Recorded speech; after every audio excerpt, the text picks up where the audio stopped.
of what this panel wants to do is it wants to hold, on one hand, the absolute importance of voting rights in a representative democracy, while also acknowledging that there will be groups of people for whom voting was not a possibility, even after it is, quote, legal. You know that African American women were active in the suffrage movement from the early mid-19th century through the time of its passage, despite pervasive racism. They recognized the importance of the vote, that it was impossible to gain in the Jim Crow South.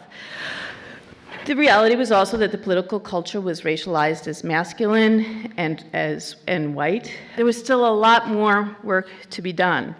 So why does the vote matter then? And why does the vote matter for African American women? How do they see this as an instrument of change? From the minute women had the right to vote, they started running for office.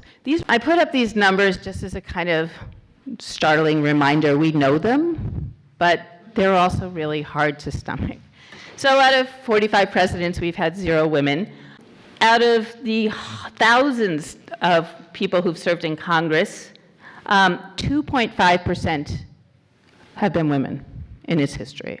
Once you establish that women could vote because they were equal citizens, well, then of course they could do everything else, right?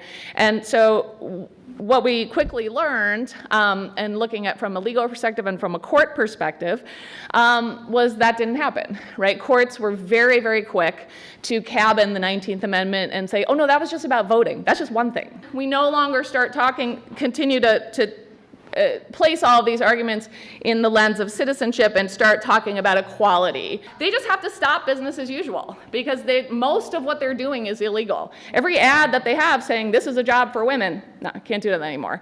Every rule that they had that says pregnant women have to leave before the 4th month, not legal anymore. Or my favorite, mustaches outnumber women among medical school leaders.